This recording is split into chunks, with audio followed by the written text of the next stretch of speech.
Now the next essay question that is from chapter 3 നമ്മുടെ liberalisation privatisation globalisation അതിന്ന് നമ്മുടെ ഒരു 8 മാർക്കിന്റെ ഇതേപോലെ തന്നെ റിപ്പീറ്റഡ് ആയിട്ടുള്ള ഒരു എസ്സേ ക്വസ്റ്റ്യൻ ലിബറലൈസേഷനും ഗ്ലോബലൈസേഷനും പ്രൈവറ്റൈസേഷനും ചില സമയത്ത് അവർ പ്രൈവറ്റ് ലിബറലൈസേഷൻ മാത്രമേ ചോദിക്കുകയുള്ളൂ.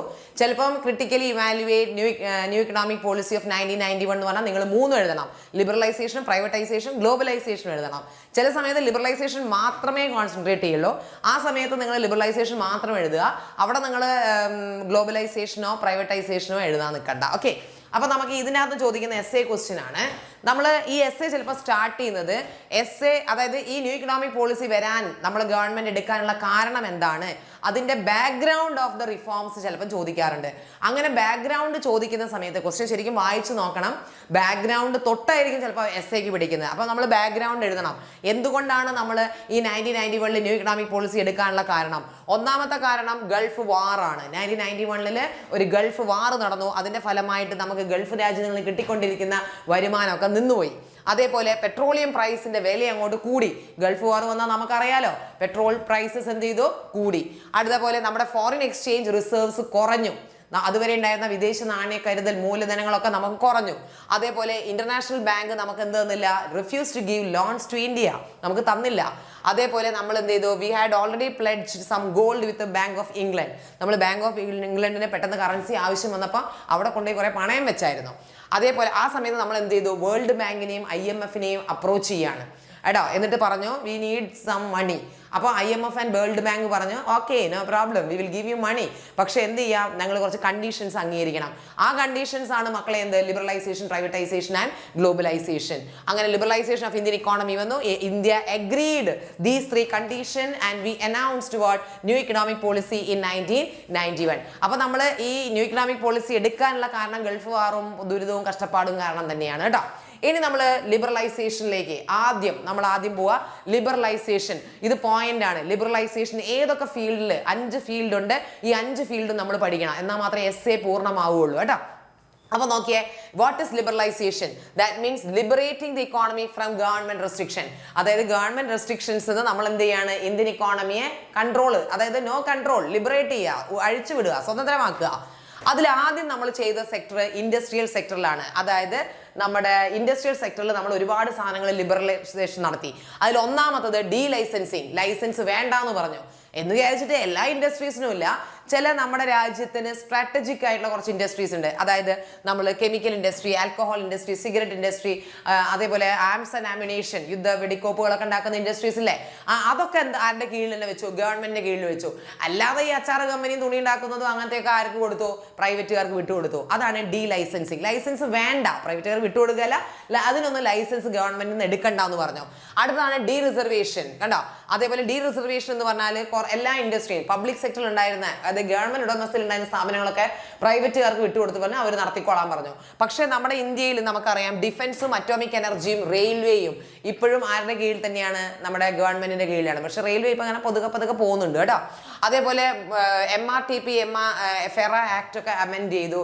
അതേപോലെ സ്മോൾ സ്കെയിൽ ഇൻഡസ്ട്രീസിന്, പണ്ട് സ്മോൾ സ്കെയിൽ ഇൻഡസ്ട്രീസ് മാത്രമേ ആ സാധനം ഉണ്ടാക്കാവെന്ന് പറഞ്ഞു, അതൊക്കെ നിർത്തലാക്കി കേട്ടോ. Goods reserved for small scale industries were reduced. അപ്പൊ ഇൻഡസ്ട്രിയൽ സെക്ടറിലാണ് നമ്മൾ ആദ്യം ലിബറലൈസേഷൻ വന്നത്. രണ്ടാമത് വന്നത് ഫിനാൻഷ്യൽ സെക്ടറിലാണ്. സാമ്പത്തിക രംഗത്ത് എന്താ ചെയ്തതെന്ന്. അതിൽ ആദ്യം ഗവൺമെന്റ് ചെയ്തത് എന്താണ്, നമ്മുടെ RBIന്റെ റോൾ അങ്ങോട്ട് റെഡ്യൂസ് ചെയ്തു. Branch licensing liberalised. ഏതൊരു ബാങ്കിനും എപ്പോൾ വേണമെങ്കിലും എവിടെ വേണമെങ്കിലും ബ്രാഞ്ചുകൾ തുടങ്ങാനുള്ള ലൈസൻസ് കൊടുത്തു. അതേപോലെ ന്യൂ ജനറേഷൻ ബാങ്കുകൾ വന്നു. ICICI, HDFC എന്ന് പറയുന്ന ബാങ്ക്സ് ഇല്ലേ, അതെല്ലാം പുതിയ ജനറേഷൻ ബാങ്ക്സ്. അതേപോലെ foreign banks were allowed to open branches in India. ഇന്ത്യയിലെ ഫോറിൻ ബാങ്ക്സ് എന്ത് ചെയ്യാം, ഇവിടെ വന്ന് പ്രവർത്തനം ആരംഭിച്ചോളൂ എന്ന് പറഞ്ഞു കൊടുത്തു. അതേപോലെ insurance companies were allowed in private sector. Private സെക്ടറിന് ഇൻഷുറൻസ് കമ്പനി, ഇൻഷുറൻസ് സ്റ്റാർട്ട് ചെയ്തോളാൻ പറഞ്ഞു. പണ്ട് ഇതൊക്കെ ഗവൺമെന്റ് മാത്രം ചെയ്ത സാധനങ്ങളാ. ഇപ്പൊ എന്ത് പറയാ, എടുത്തോളൂ, പ്രൈവറ്റുകാരും കൂടെ അത് ചെയ്തോളൂ എന്നങ്ങ് പറഞ്ഞു. അതാ. അതേപോലെ foreign investments allowed to invest in India. വിദേശ രാജ്യങ്ങൾക്ക് ഇവിടെ വന്ന് ഇൻവെസ്റ്റ് ചെയ്യാനുള്ള ഫെസിലിറ്റീസും ചെയ്തു കൊടുത്തു. അപ്പൊ ഇത്രയാണ് ഫിനാൻഷ്യൽ സെക്ടറിൽ വന്ന മാറ്റം. അടുത്തതാണ് ടാക്സ്. മൂന്നാമത്തെ നമ്മൾ ലിബറലൈസേഷൻ നടത്തിയ മേഖലയാണ് നികുതി, അതായത് ടാക്സിൽ എന്തൊക്കെയാ ചെയ്തത് നോക്കിക്കോളൂ. Reduction in personal income tax. അതാ ഇൻകം ടാക്സ്, ആദായ നികുതി നിരക്ക് കുറച്ചു കൊടുത്തു.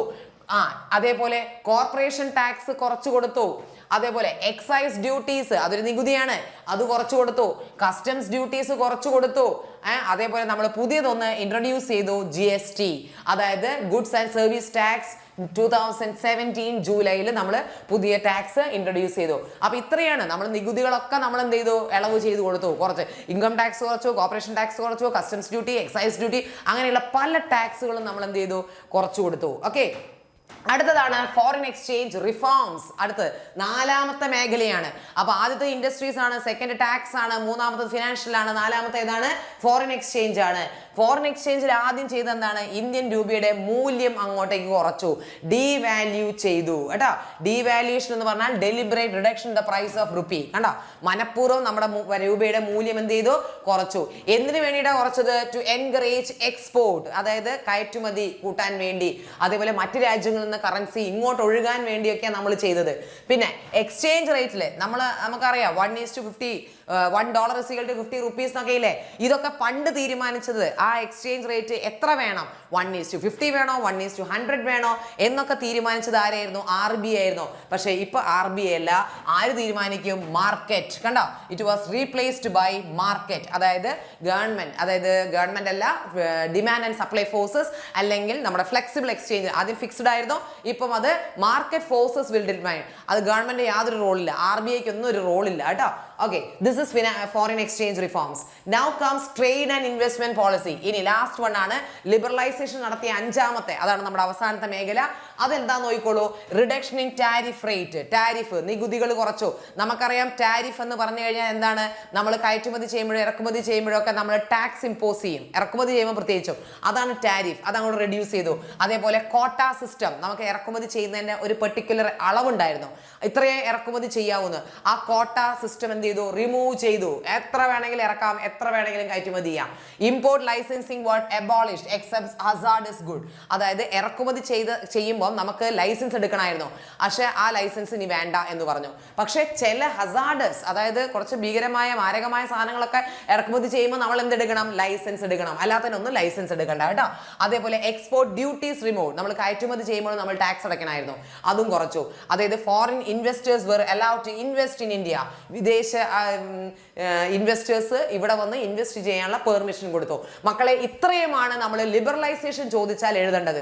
ഓക്കെ, ചിലപ്പോൾ ഞാൻ പറഞ്ഞില്ലേ, നമ്മളോട് ക്വസ്റ്റ്യൻ ചോദിക്കും ലിബറലൈസേഷൻ മാത്രമായിരിക്കും, അപ്പൊ ഇത് മാത്രം ഇൻക്ലൂഡ് ചെയ്യാം. നേരെ മറിച്ച് ഇക്കണോമിക് റിഫോംസ് ഇൻ 1991 ആണെങ്കിൽ മൊത്തം എഴുതണം.